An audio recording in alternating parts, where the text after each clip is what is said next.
Good morning. Greetings, friends. And welcome to The Bright Side, your nutritional program dedicated to the understanding of the vast world of nutrition and nutritional supplementation. I am your host, Pharmacist Ben, nutritional pharmacist from Boulder, Colorado. I specialize in using nutritional supplements where other healthcare practitioners use toxic pharmaceutical drugs and deadly medical procedures. If you suspect that there are natural nutritional roads to your vitality and health and well-being and to addressing your health challenges, whatever they may be, but you don't know where to begin, you have come to the right place. As you listen to The Bright Side every day, you are more and more in control of your body. You are more and more knowledgeable, and you know you can overcome any health issue. That's why we're here every day on The Bright Side to help clear up the sometimes confusing world of nutrition and nutritional supplementation. Over the last 28 years of practicing pharmacy, I've seen drug-free recoveries from diabetes and hypertension and obesity and skin diseases like psoriasis, eczema, rosacea, acne, digestive ailments, autoimmune issues of all kinds. Recoveries that by the standards of modern medicine can only be called a miracle, but what is in the world of the body, what is in the world of biology, standard operating procedure, because the human biological system is a healing system, it's a regenerating system, it's a renewing system. It is designed divinely to heal and renew itself on a moment-to-moment basis, and while some folks may call that healing system a miracle, it really is no miracle at all. It is just the way the body works. If you have questions about the longevity products, the ones I take and the ones I recommend, you can call the Brightside Ben phone team at 866-735-2470. That's 866-735-2470. They're friendly, they're knowledgeable, they know all about the longevity products, and ask them about joining the Brightside Ben team for a one-time $10 fee. You can start yourself a longevity business. Get all the tax benefits associated with having your own business. Get your products at the wholesale price and help spread the word about the power and importance of a good nutritional supplement program. You can also head over to my website, brightsideben.com. We've got a shopping cart up with all the longevity products and a Join the Team link that you can click on. And also, I want to encourage you all to check out my blog, pharmacistben.com.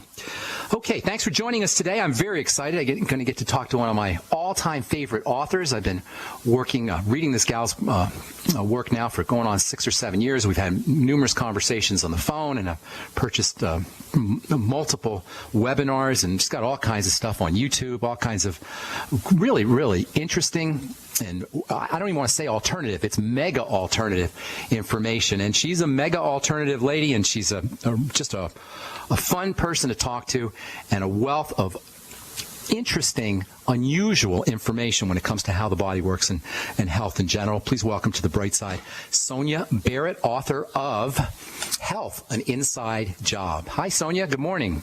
Hello there. Greetings. How long have you and I been talking to each other on the phone? Gosh, 6 or 7 years? It's got to be. It's got to be. Well, yeah, it's been a while. At least 6 years. I've been enjoying watching how your work has been evolving. And when I first started reading your book, I first got introduced to your work with the holographic canvas, wonderful book, and I got so excited when I read that, and then I called you up, and then we started, I think you were on an old radio program of mine, and then I kind of watched how your work evolved until sort of culminated with this latest book, Health, an Inside Job, which is really about the health of the body and the business of disease. And when I first got your emails on that, I was like, gosh, this is like right up our alley. This is what we talk about every day on The Bright Side. So why don't you tell our listeners a little bit about yourself, how you got involved. Tell us a little bit about our listeners about the unusual aspects of your perspective, and then how you got into this whole idea of exploring health as a business and health really as health as it's a business and health as it's really an inside job. Well, let's see. How did I get into exploring all of this? Well, as I was saying to you before we got on air, I have been practicing just living, naturally or alternatively for many, many, many years. I raised my children that way, and I haven't been to a doctor since like 1984 83 when I gave birth. Wow. Son. No annual pelvics and annual mammograms and any of that stuff? I don't do any of that. My concept is that I believe that our body is extremely intelligent and that it speaks to us. And I think we just have to learn how to listen. It's an amazingly designed, and I'm going to use the word technology, an incredible technology. And I think that we are definitely programmed to look outside of ourselves. So, and it's not that I haven't had little health issues that have come up, but what I've done is I have allowed myself to research, what could I possibly do to change a situation? What could work for me? What is it my body is missing? What is it asking for? Those are the things that I've done over the years, and certainly it seems like it would be a lot of work. But I think as we educate ourselves and we begin to understand more, it becomes just a way of life. And so that's how I really have gotten into all of this. What prompted me to do the film was it was the overdose of marketing of cancer, breast cancer. And some people may get a little offended or feel like you're trivializing, but it's not at all that. It was just a recognition that, the symbols were everywhere, and everywhere you go, it's either breast cancer month, in October. Race for the Cure, sponsored by KFC, sponsored by Kentucky Fried Chicken, right? Yeah, exactly, and it is a run for the cure, and it becomes such a fad in a way, where some people, they do like going and doing the run for a cure. You feel like you're participating in something. But I think everything gets so trendy. Even an illness can become trendy. And I think people are so conditioned to be sick. That was my conclusion. We're so conditioned to believe that it is natural to always, to get sick or to have certain illnesses. So I felt like illness was really marketed to us more than anything else. Wow. And so I thought, I want to put something together that's going to be different. It's not just going to be about speaking about the big pharma, because we love to hear about all the things that are going wrong. We love to hear about, either, what's being done to us or we just love to hear that part of it. It's titillating. There's a prurient interest associated with it. Yeah. It's like riding a roller coaster, going to Magic Mountain or something, and because we are programmed for fear.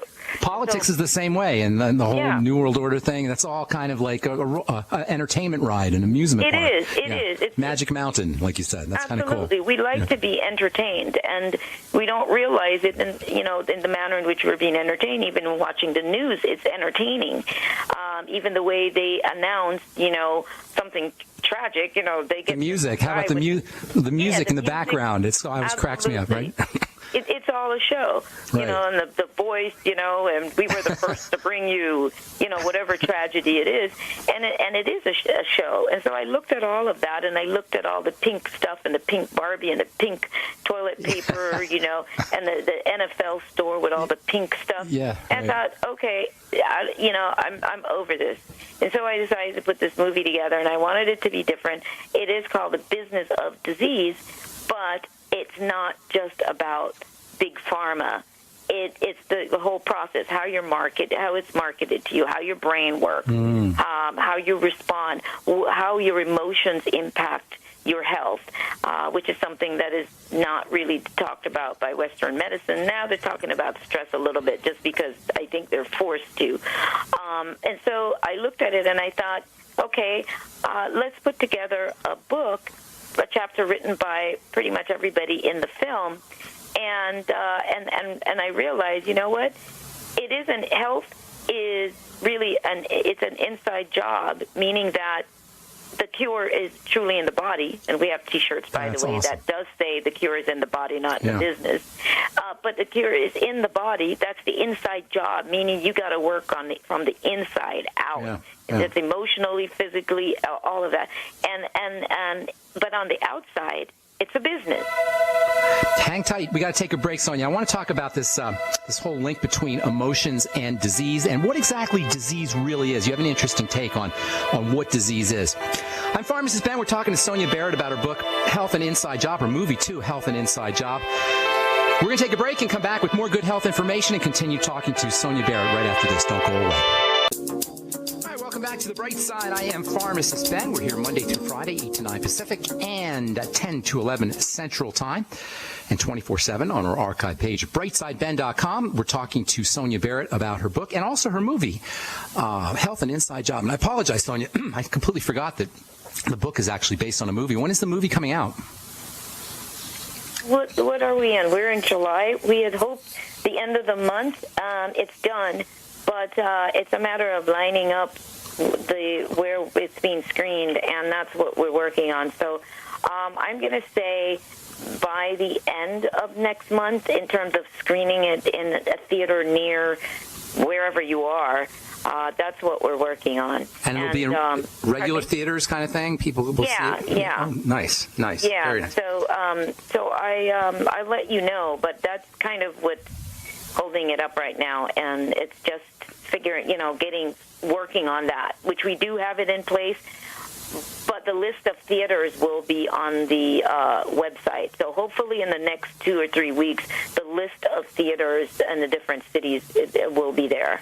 I want to get into this whole idea of emotions, and then I want to talk a little bit about disease. But before we get into that, why don't you give the listeners your website so if they're interested, they can take a look at what you're doing, or they can sign up to get email posts from you. I know you're always sending out cool emails with lots of good information. Your articles are wonderful. And for the listeners, Sonia writes prolifically and very eloquently about all kinds of subjects, and many of these articles are free. Thank you so much for that, Sonia, by the way. What is your website? Well, there are two sites. The site for the film is thebusinessofdisease.com. So if anybody wants to order the book or to keep track of the film or to watch a trailer, just go to thebusinessofdisease.com. And my main website, the mother of all sites, of all the websites I have, been there for like 12 years, it's spiritinform.com. So it's spiritinform.com. Or you can always just Google my name. Sonia Barrett. Okay. Mm-hmm. All right. So emotions. It's a very fascinating subject, and I like how you said, and we talk about this all the time on the program, the link between emotions and illness, and emotions and disease, or emotions and health for that matter. How would you define emotions? It's kind of a vague term. In your, as you see it, how would you define that word? Well, I think one of the base things for just your average person to understand is that emotions are really electrochemical impulses. That's really how we are experiencing and feeling. So, meaning that when you, any kind of emotion, happiness, joy, whatever, fear, your body is responding chemically. That's how that feeling is being processed, why we get to feel the experience through our entire body. If we're happy, we feel it through our entire body. If we're sad, we feel it through our entire body. If we're in fear, you feel a knot in your stomach or your heart beats fast. And the only reason why that can happen is because it's the processing that happens chemically through the body. So thoughts, for example, is said to levitate above the head, and it's like something we can't describe. But thought is obviously energy. It's not a form per se, but it becomes sort of solidified when it moves through the ventricles in the brain, right through to the spinal fluid. It goes into the bloodstream. It goes throughout the body. That's these are thoughts. These are thoughts you're talking about. Right. Thoughts, which then get expressed as emotions, because you have a thought and you have an emotional response. Everything you do, there's a thought involved. Your emotions, there's a thought involved. So it's moving through the spinal fluid and through the entire body, and that's why. And it's bathing the cells. Because remember now, the spinal fluid it bathes the cells to begin with. So if your thoughts are being processed that way, and if you realize that your emotions are electrochemical impulses, then it would only make sense then that all of your cells and everything is going to be impacted by your thoughts. That's the only way your body could react. And so if you are stressed, if you are in fear, if you are unhappy, whatever it is that we are experiencing, our body is going to respond. And sometimes it's challenged when it's going through a lot of, what should we say, challenging emotions, and then our diet is also challenging. So now you're asking the body to process the food that's already not in alignment with the body, and then it's trying to deal with your emotions. So you get the body that's doing overtime for both, and eventually a part of you, the weaker parts of our body, begin to break down because the body can only do so much in trying to compensate and keep the whole being alive. That's the responsibility of the body, is to keep itself alive by whatever means necessary. So when it's overdoing, overworked, you see results of illness, some sort of illness. You'll even catch a cold from being stressed. Your immune system is impacted. So I think that on that basic level, I think that anybody can. You don't have to be a rocket scientist to hear what I'm saying, that it makes sense as to why your whole body would respond in a diseased way, which is disease, as you know, is disease. Right. So your body's looking for ease, and so it has to give you symptoms to let you know that there's a problem. It signals you that there's a problem. But people don't understand that. Most people don't. And so they run to the doctor. Doctor gives you a medication. What the medication that's given to you is completely foreign to the body. Out of alignment in every way. Excuse me. Yes. And so your body, it's a chemical reaction, because why? The body's a chemical factory. The body produces nothing but chemicals, those hormones. It's producing all of this all day long. And so you put another chemical in there that doesn't agree with it, which is a pharmaceutical drug, and it totally throws the body off. You think you feel better, but it's actually doing something else, because it's a chemistry experiment. And it shows up in other ways. You can either get another illness because it breaks down another part of the body, and then they give you more medicine to fix that other thing, and nothing gets fixed. It's all Band-Aids. So it's interesting because the way I'm hearing you say this, thoughts and emotions are really physical, correct? Yeah, basically they are. Yeah, at first they start out as, I guess some sort of energy substance, and then eventually, they work their way throughout your body, and it does become physical. So because now you're responding to it. So of course it makes sense that dis-ease, or ease for that matter, would automatically result from emotions and thoughts, correct? Absolutely. Automatically. Our belief systems, absolutely. Our belief systems play a huge role in it as well, because you're making choices and managing your life based on beliefs that you have. So do you we'll take this when we come back from our break, but I want to ask you, do you attribute nefarious or insidious motives to this kind of manipulation of our beliefs and manipulation of our emotions and our mental nature? I want to think about that over the break, and then we'll address that when we come back. I'm Pharmacist Ben. You're listening to The Bright Side. We're talking to Sonia Barrett about her book and her movie, Health and Inside Job. We're coming back at you with more good health information right after this. Welcome back to The Bright Side. I am Pharmacist Ben. You are listening to The Bright Side, and we're talking to Sonia Barrett about her book and movie, Health and Inside Job. Sonia, before we went to break, I wanted you to think about this question and answer it. In terms of all of your work, you're always talking about the nature of the game, or reality is the game. And in fact, you actually asked the question in your book, Journey of Possibilities, who controls the game? Do you attribute nefarious or insidious kinds of forces to this manipulation of emotions and mind and the ultimate manifestation of disease, or is it just something that showed up on its own organically? You know what? I think that it does involve all of that. I think that because we are so gullible, and I think because there is such an old program in I think most of humanity to, I think, operate in this manner, that people don't realize when they are being manipulated.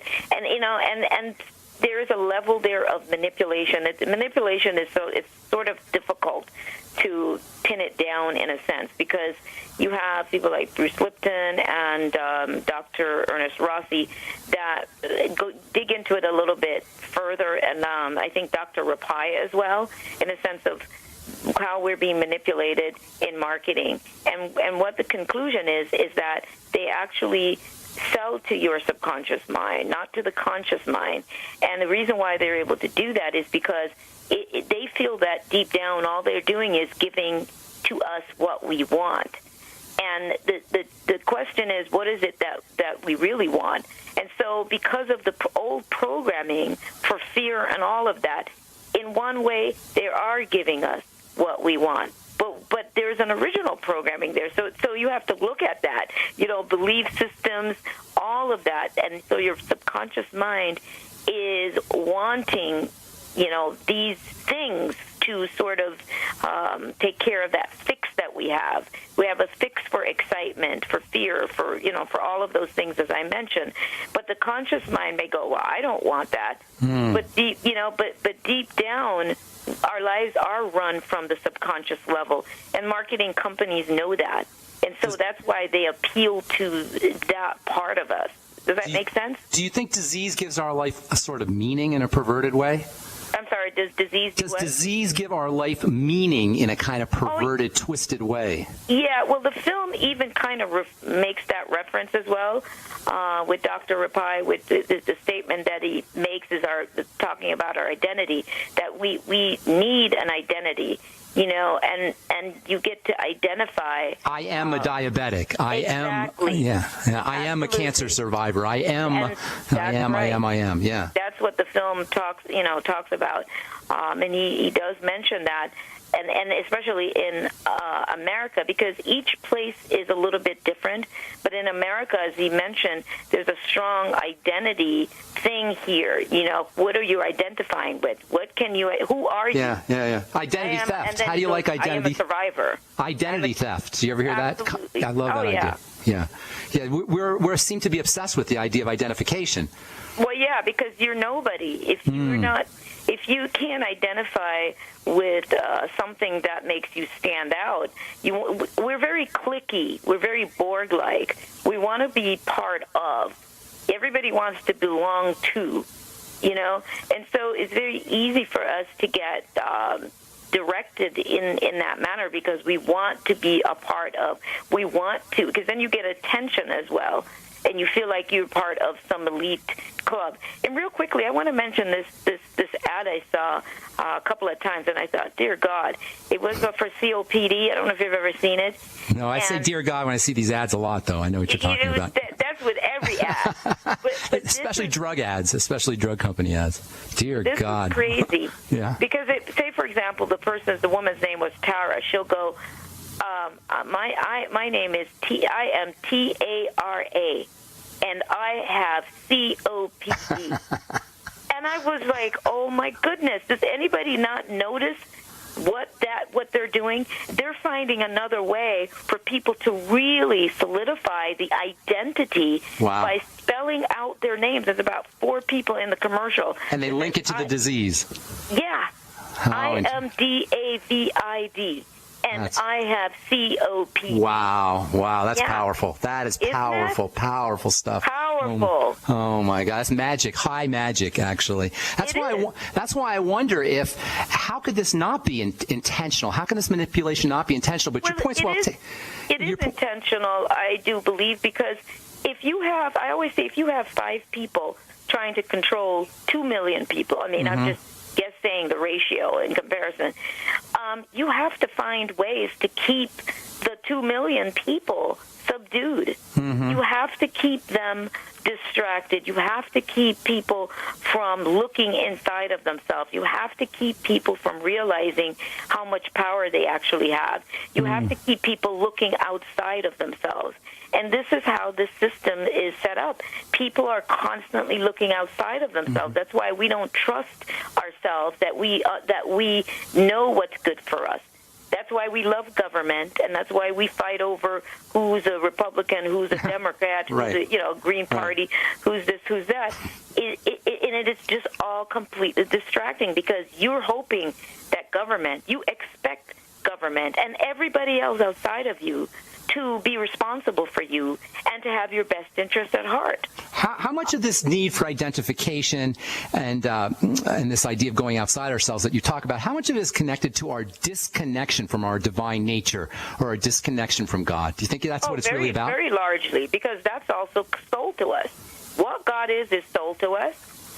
The concept, religion, for the most part, is an organized idea or concept that is sold to people, and they shouldn't question. And you have to operate by these certain standards and idea. So this goes all the way through, and so people are very disconnected from that greater aspect of themselves because they're relying on somebody else to tell them who God is, what God can be, and you need a third party because you are not you're not worthy of connecting directly to anything that could be more expansive than you. You always have to have a third party that you go through, and hence, the Pope, hence, the minister, hence everybody else, but not you, because you are not great enough to make that connection on your own. How ironic that even the brilliant, insightful, and divine words of Jesus Christ, look within, look to the kingdom within, or greater works than this shall you do also. Even that's sold to us. I love that one. But even that's sold to us. All of it. But Sonia, even that is sold to us. Even that we have to go through to get to that message. We got to go to the church. To get to that message, we got to go to the officials. How ironic, right? All of it, because you're just not smart enough. We're just not smart enough to do it ourselves. All right. When we come back from our break, we'll talk about how all this relates to health and disease and how all this connects to the medical model. I'm Pharmacist Ben. We're talking to Sonia Barrett. Health, An Inside Job is the name of her book and her movie. She's got also a couple other really wonderful books, The Holographic Canvas and A Journey of Possibilities, which is a collection of Sonia's essays. Her website is spiritinformed.com. We're coming back with more good health information with Sonia Barrett right after this. Don't go away.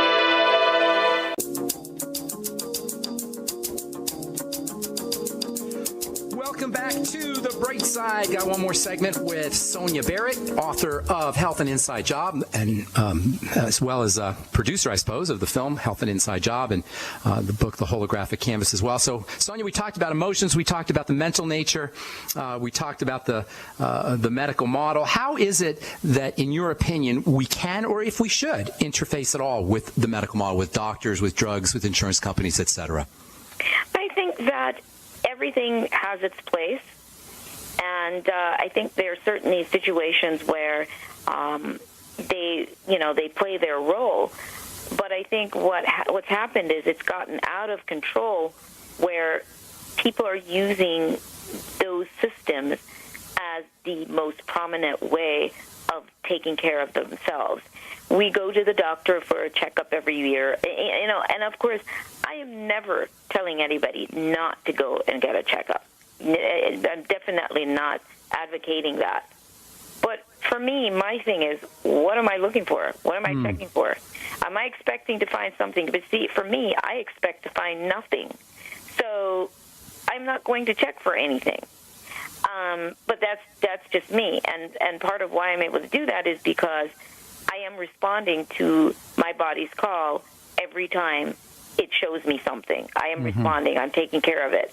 And I'm not waiting for the doctor to be the one to tell me about what my body is doing. The doctor does not know my body. He does not. No doctor knows your body like you do. And so I think that we have to recognize what the role is that those mediums play in our lives, how much we depend on it in terms of our children and our families. Insurance, I think that is the craziest thing, in my opinion. It is just the craziest thing. You have people who are very healthy, they're fine, but everybody's so spazzed out about making sure that they have health insurance.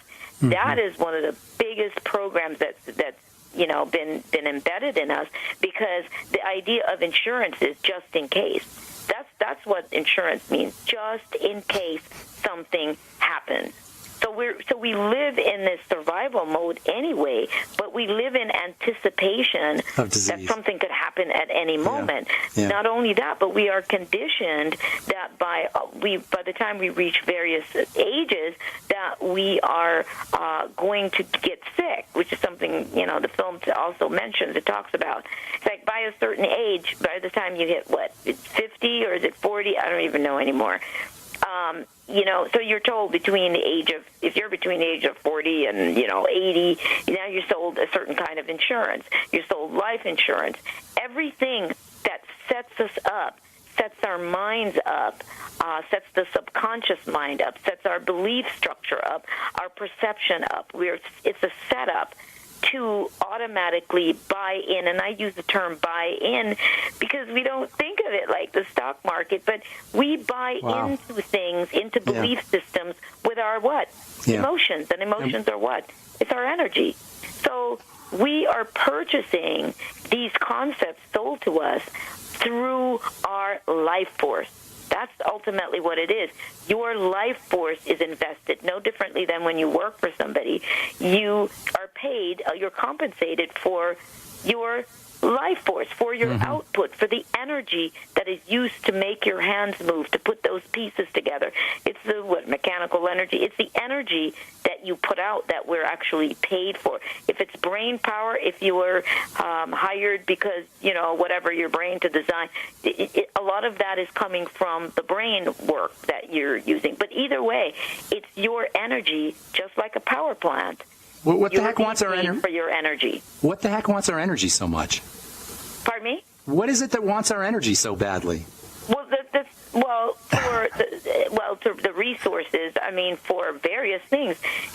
Fear is also puts out a great amount of energy, which is why you get so many, you have all this feeding of fearful stuff with the news, and you get on Yahoo or Google, and there's always something in the headlines to scare you. Now you get a mass amount of people vibrating on that same level.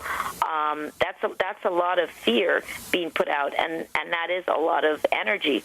Now I feel that it's possible that some of that energetic resources is being harnessed, just like they're trying to figure out how to heat buildings with human body heat. So I think we're going to find out more, see more of that. We're going to understand more about how our energy is really being used, and that we are supplying the energy for everything, for our reality, for how we see reality. Our whole world is held together by the energy output, no differently than the windmills that are spinning for electricity, or the power that when we plug the cord into the outlet and the energy comes out of that. We are power plants.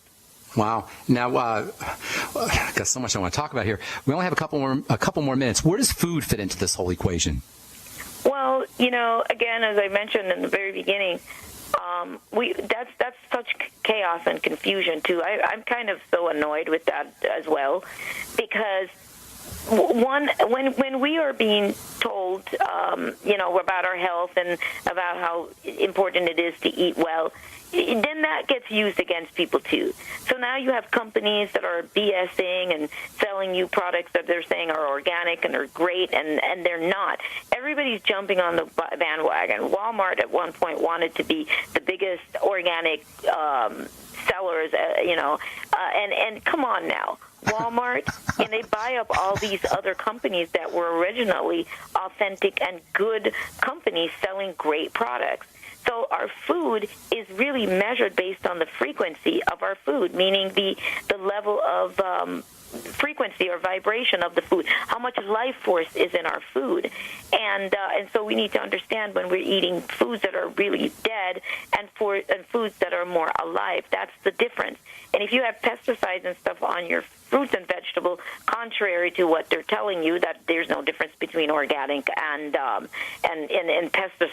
pesticide-ridden food, it makes sense. Come on. If somebody's spraying your food with a chemical, and over here you have food that's not sprayed, What do you think? Knowing that the body's a chemical factory, the body's got to process the chemical that comes off of your fruits and vegetables to begin with, and then your body's impacted by that as well. So if you are in a depressed state, sad state, struggling, surviving, all of those things, whatever the low-grade emotional state is, again, your body has to try to process the dead food along with trying to keep you alive because you're feeling down, and you feel how you feel when you're depressed and when you're sad, how the body just it wants to go sit in a corner. You almost just want to disappear. So the body is trying to keep you alive despite the chemicals that are being produced in your brain to continue the addiction to maybe your depression or your sadness or whatever it is you're feeling. And that's how we get addicted to our emotions, to certain emotions.